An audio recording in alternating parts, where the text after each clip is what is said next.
नमस्कार दोस्तों, एक बार स्वागत है फिर आपका यूट्यूब चैनल हिंदी मार्गदर्शन XYZ में। दोस्तों, हम राजभाषा और राष्ट्रभाषा के बारे में जानते हैं, लेकिन अंतर बहुत कम पता होगा। तो हम आज राष्ट्रभाषा और राजभाषा के बीच में अंतर, फिर राजभाषा कब राजभाषा घोषित की गई, कौन सी भाषा राजभाषा है, ठीक उसके बारे में हम देखते हैं। पहले हम अंतर देख लें। पहले क्या देखेंगे? अंतर राष्ट्रभाषा और राजभाषा। एक तरफ राष्ट्रभाषा, फिर दूसरी तरफ राजभाषा, इसमें अंतर है। ठीक, एक दो तीन पॉइंट है, उसको देख लें। राष्ट्रभाषा पहला है पूरे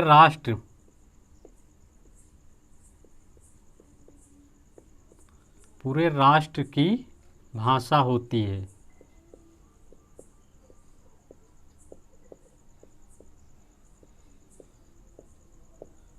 राष्ट्रभाषा जो है यह पूरे राष्ट्र की भाषा होती है, लेकिन राजभाषा जो है यह केवल राजकाज,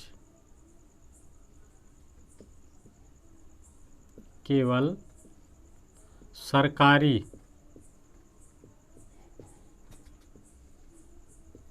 राजकाज में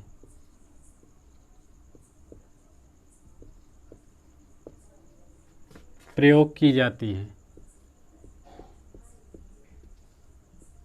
प्रयोग की जाती है।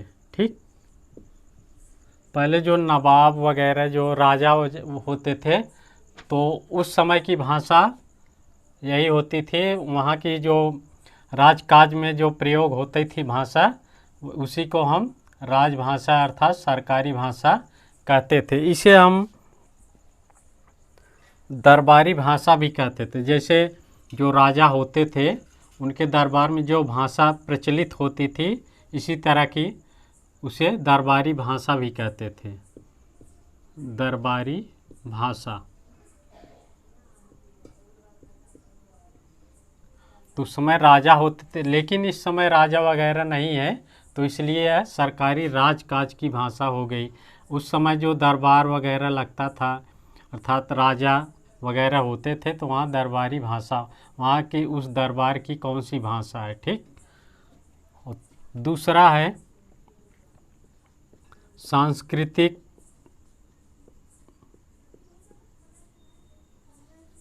सामाजिक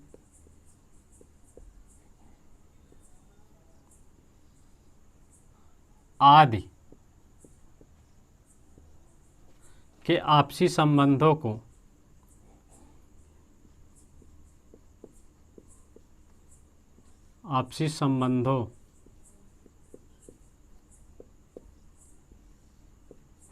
में प्रयोग की जाती थी।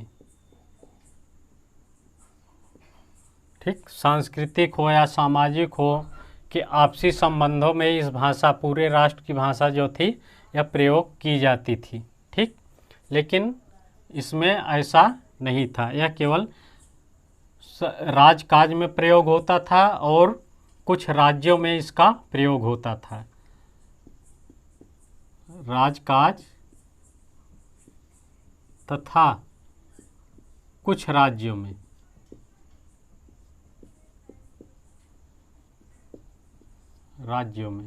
ठीक,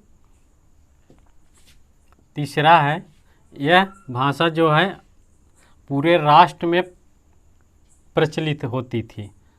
तो यह पूरे राष्ट्र में, जबकि यह केवल राजकाज और कुछ राज्यों में, और यह असंवैधानिक होती थी। असंवैधानिक भाषा।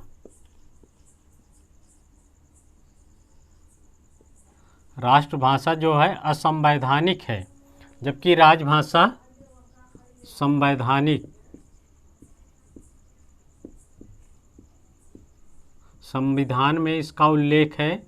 ठीक, तो इसलिए यह संवैधानिक हुई, और संविधान में इसका उल्लेख नहीं है, तो यह असंवैधानिक हो गई। ठीक, तो हमने देखा राष्ट्रभाषा और राजभाषा। राष्ट्रभाषा जो है पूरे एक राष्ट्र में बोली जाती है, पूरे राष्ट्र में। जितना बड़ा राष्ट्र होगा आपका, जैसे भारत, तो पूरे राज्य में, पूरे राष्ट्र में जो भाषा प्रचलित होगी वही राष्ट्रभाषा बोली जाती है। और राजभाषा जैसे जो राजकाज होते हैं या कुछ राज्यों में जो भाषा प्रचलित रहती है उसे राजभाषा कहते हैं।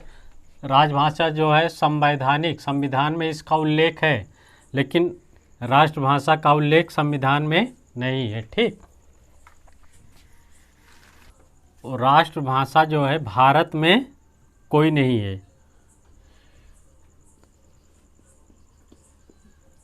भारत में कोई भी राष्ट्रभाषा नहीं है। ठीक, इसको ध्यान दीजिएगा। भारत में कोई भी राष्ट्रभाषा प्रचलित नहीं है, जबकि यह राजभाषा भारत में है।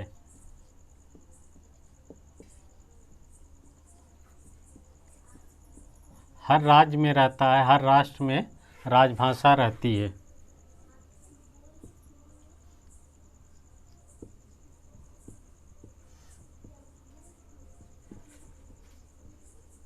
ठीक, भारत में कोई भी राष्ट्रभाषा घोषित नहीं हुई है। हम देखते हैं मोहम्मद गोरी से लेकर अकबर तक हिंदी भाषा चलती थी।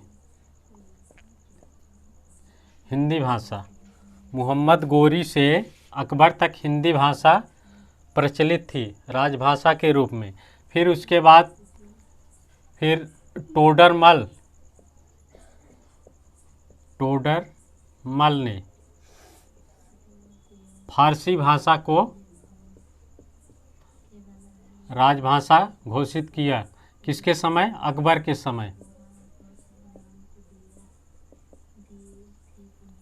ठीक, अकबर के समय फारसी भाषा प्रचलित थी। फिर 1833 तक यह भाषा चलती रही, फारसी भाषा।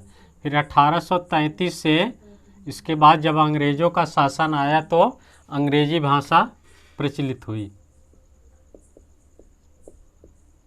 अंग्रेजी भाषा। ठीक, मोहम्मद गोरी से लेकर अकबर तक हिंदी भाषा प्रचलित थी, लेकिन जब टोडरमल अकबर के समय था तो इन्होंने ही फारसी भाषा को प्रचलित किया। तो जो राजकाज में होते थे फारसी भाषा में होने लगे। फिर 1833 तक यह फारसी भाषा चलती रही। इसके बाद अंग्रेजी जब शासन हुआ तो वहाँ से अंग्रेजी भाषा शुरू हो गई, जो 1901 तक चलती रही। ठीक, 1901 तक। फिर उसके बाद धीरे धीरे कुछ राज्यों में हिंदी भाषा हुई। फिर इसके बाद जब हमारा देश स्वतंत्र हुआ तो उसके बाद जब संविधान बना तो उसमें हिंदी भाषा को ही प्रमुखता दी गई, जिससे हिंदी भाषा हमारी राजभाषा घोषित हुई। ठीक, इसके बारे में हम क्रम से देखेंगे कैसे हमारी राजभाषा हिंदी बनी। जब संविधान हमारा बना तो उस समय राजभाषा के लिए चर्चा शुरू हुई, अर्थात उसमें बैठकें हुई।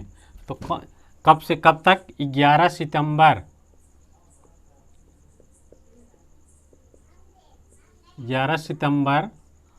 1949 से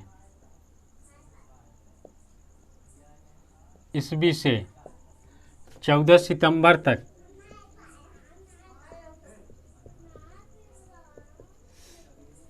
बैठक संपन्न हुई। इसमें 4 भाषाओं का उल्लेख किया गया: हिंदी, अंग्रेजी, संस्कृत और एक हिंदुस्तानी। इसमें उर्दू भी मिश्रित होती थी हिंदुस्तानी में। ठीक, इन भाषाओं पर विचार किया गया कि कौन सी हमारी राष्ट्रभाषा अर्थात राजभाषा घोषित हो। राष्ट्रभाषा नहीं, राजभाषा घोषित हो। 11 से 14 सितंबर तक बैठक संपन्न हुई। ठीक, उसमें मुंशी गोपाल स्वामी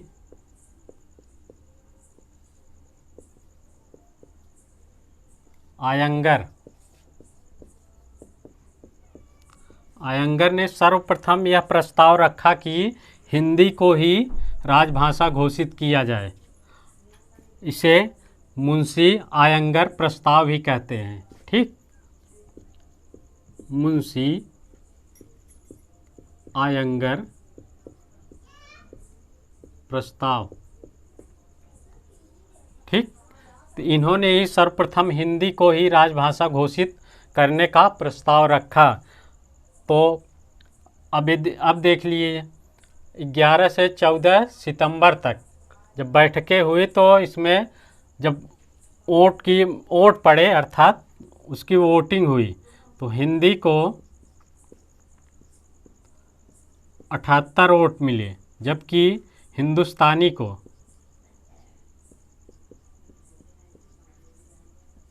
77 वोट पड़े। ठीक, इन सब की वोटिंग कम हुई, लेकिन हिंदुस्तानी और हिंदी की वोटिंग हुई, जिसमें हिंदी को सबसे ज़्यादा 78 वोट मिले, जबकि हिंदुस्तानी को केवल 77 ही वोट मिले।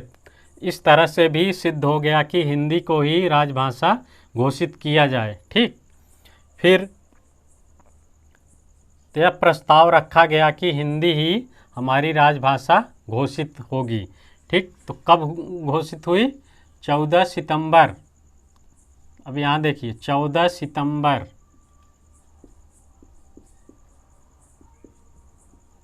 1949 को हिंदी को राजभाषा घोषित किया गया। ठीक, हिंदी को राजभाषा घोषित किया गया।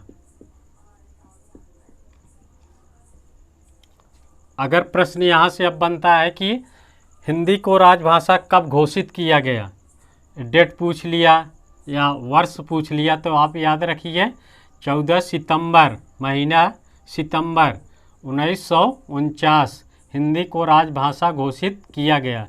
लेकिन इसको लागू कब किया गया? 26 जनवरी 1950 से लागू, अर्थात जब से संविधान लागू हुआ तब से यह 26 जनवरी 1950 से यह लागू हुआ। ठीक, तो हमारी हिंदी भाषा राजभाषा घोषित हुई 14 सितंबर 1949 से और लागू हुआ 1950 से। लेकिन इसमें अंग्रेजी भी उस समय प्रचलित थी, तो इसलिए 15 वर्ष के लिए अंग्रेजी को सहभाषा के रूप में रखा गया कि इतनी जल्दी तो हिंदी पूरे राज्य में प्रचलित नहीं हो सकती, इसलिए अंग्रेजी को इसके साथ रखा गया कि ये रखा गया कि राष्ट्रपति चाहे तो इसको 15 वर्ष के बाद हटा सकता है। लेकिन ये हटा नहीं, अभी तक यह अंग्रेजी चल रही है। ठीक, अनुच्छेद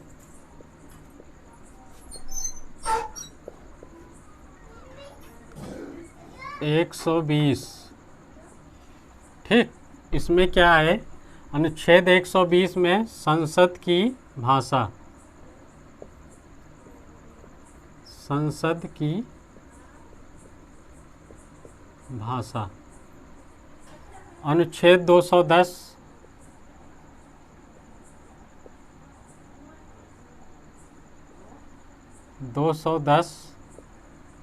राज्य विधानमंडल की भाषा, राज्य विधानमंडल।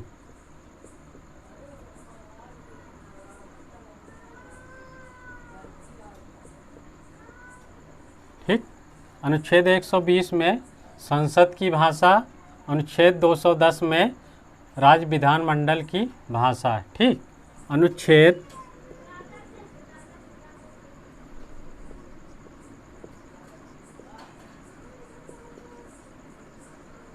346, तो इसमें क्या है कि एक राज्य दूसरे राज्य या संघ राज्य से पत्र व्यवहार राजभाषा में कर सकते हैं। एक राज्य दूसरे राज्य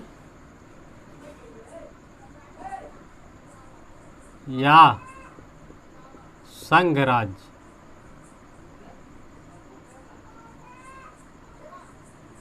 राज्य से पत्र व्यवहार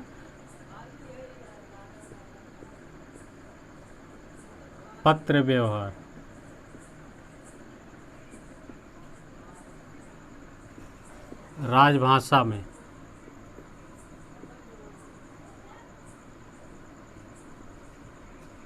कर सकते हैं। ठीक, अगर वहाँ हिंदी भाषा प्रचलित है तो एक राज्य दूसरे राज्य और संघ राज्य से पत्र व्यवहार कर सकते हैं। अनुच्छेद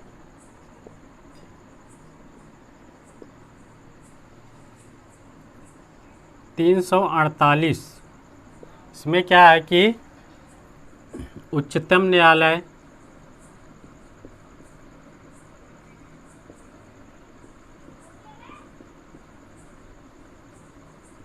और उच्च न्यायालय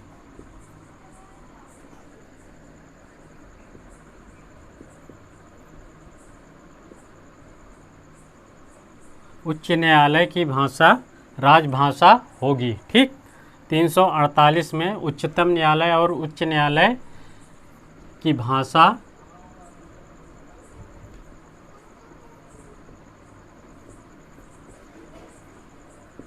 राजभाषा अर्थात हिंदी।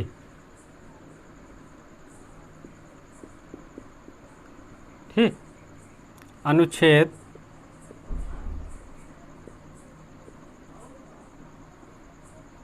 350 जो महत्वपूर्ण है वही केवल बता रहे हैं। ठीक, बाकी पढ़ने की कोई आवश्यकता नहीं। अनुच्छेद 350, कोई व्यक्ति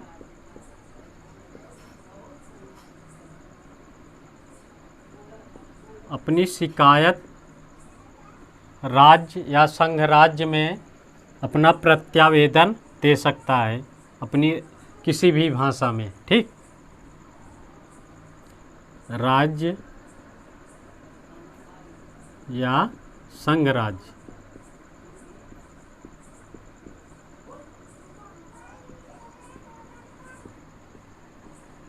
अपना अभ्यावेदन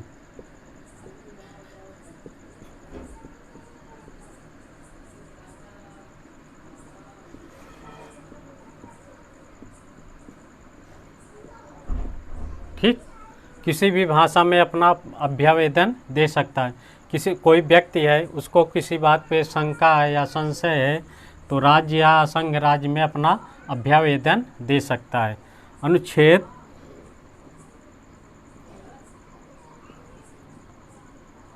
351, इसमें क्या है कि संघ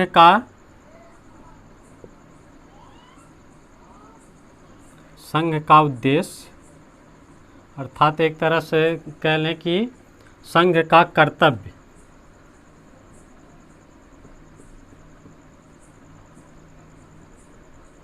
कर्तव्य है कि वह राजभाषा का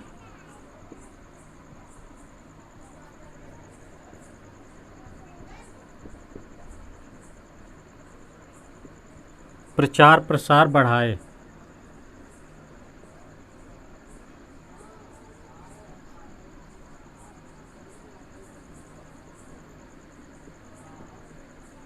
ठीक, तो ये जो इम्पॉर्टेंट अनुच्छेद हैं 120 में क्या है, संसद की भाषा।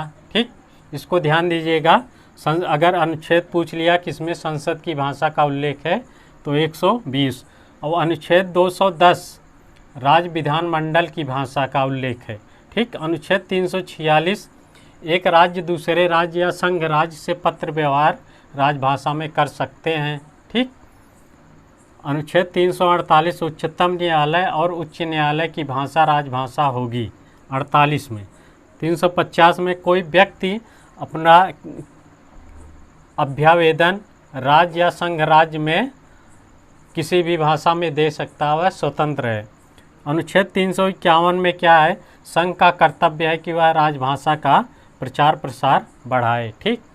एक अनुच्छेद देखते हैं जो महत्वपूर्ण है, अनुच्छेद 344।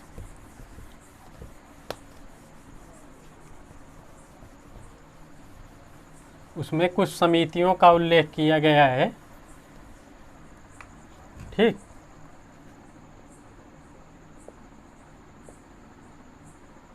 अनुच्छेद 344 इसमें क्या है?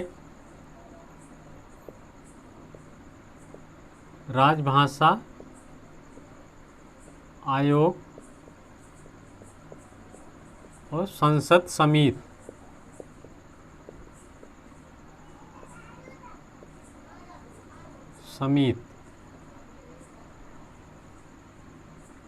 ठीक। यह 5 वर्ष तक राष्ट्रपति के अनुसार या 15 वर्ष नहीं 10 वर्ष। ठीक।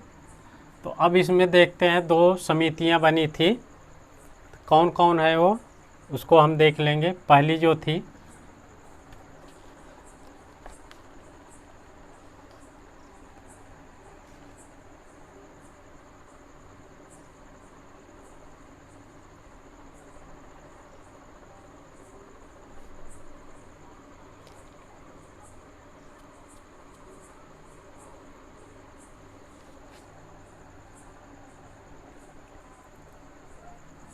पहली जो थी राजभाषा आयोग। राजभाषा आयोग। ठीक। इसके अध्यक्ष, इस समिति के, इस आयोग के अध्यक्ष बीजी खेर।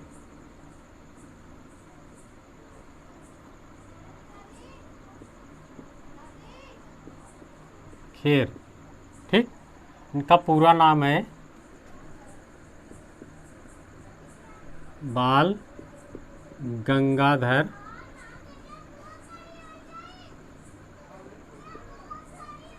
खेर। कब आया? 1955-56 में। यह राजभाषा आयोग कब आया? बीजी खेर, बाल गंगाधर खेर के अध्यक्षता में 1955-56 में आया। इस आयोग को भारत सरकार ने स्वीकार नहीं किया। ठीक। भारत सरकार ने इसे स्वीकार नहीं किया। तो इसके विरोधी थे सुमित कुमार चटर्जी, सुब्बाराव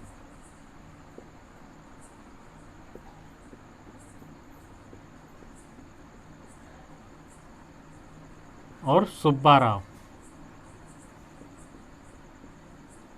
इन दोनों ने इस आयोग का विरोध किया, जिससे भारत सरकार ने इसे अस्वीकार कर दिया। ठीक। और दूसरी समिति बनी संसदीय राजभाषा समिति।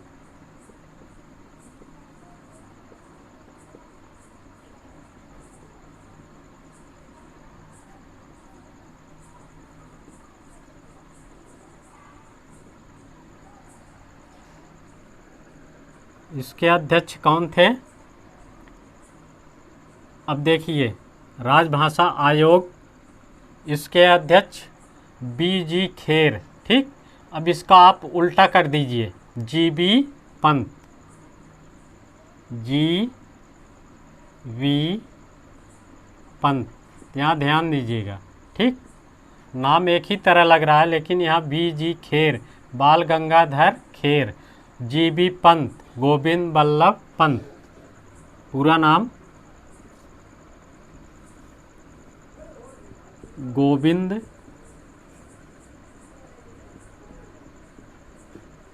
वल्लभ पंत आयोग, बीजी खेर आयोग, गोविंद वल्लभ पंत समिति, ठीक, इस नाम से जानते हैं। यह 1957 और 59 में आया, ठीक। संसदीय भाषा समिति जीबी पंत यानी गोविंद वल्लभ पंत समिति जो है 1957 और 59 में आया। इन्होंने हिंदी को यानी राजभाषा को, हिंदी को प्रथम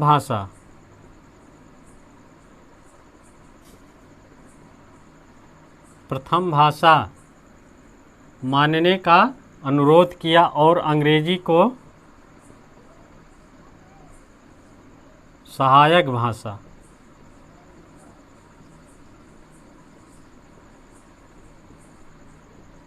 इस समिति ने, जीबी पंत ने हिंदी को प्रथम भाषा अर्थात प्रधान भाषा घोषित करने का प्रस्ताव रखा और अंग्रेजी को सहायक भाषा के रूप में रखा, जो सरकार ने इसे स्वीकार कर लिया, ठीक। इस आयोग को अस्वीकार कर दिया सरकार ने, लेकिन इसको स्वीकार कर लिया, ठीक। इसी के आधार पर अंग्रेजी को सहायक भाषा के रूप में रखा गया। पुरुषोत्तम दास टंडन और गोविंद सेठ ने इस समिति का विरोध किया, लेकिन यह स्वीकार कर लिया। विरोध करने के बावजूद भी इसे स्वीकार कर लिया। तो अनुच्छेद 344 में राजभाषा आयोग और संसद समिति का उल्लेख है, जिसमें राजभाषा आयोग के अध्यक्ष थे बीजी खेर, बाल गंगाधर खेर। 1955-56 में आया। इसका विरोध किया सुनीत कुमार चटर्जी और सुब्बा राव। संसदीय राजभाषा समिति जीबी पंत, गोविंद वल्लभ पंत ने 1957-59 में आया, लेकिन हिंदी को प्रथम भाषा घोषित किया और अंग्रेजी को सहायक भाषा के रूप में रखा, ठीक। तो हमने अभी राजभाषा के बारे में देखा, राष्ट्रभाषा और राजभाषा में अंतर, और राजभाषा कब घोषित की गई, कौन सी समिति आई, ठीक। अब इसके बाद हिंदी से संबंधित कुछ और टॉपिक हैं, उसको अगले टॉपिक में पूरा करेंगे। तो आज इतना ही बस। नमस्कार।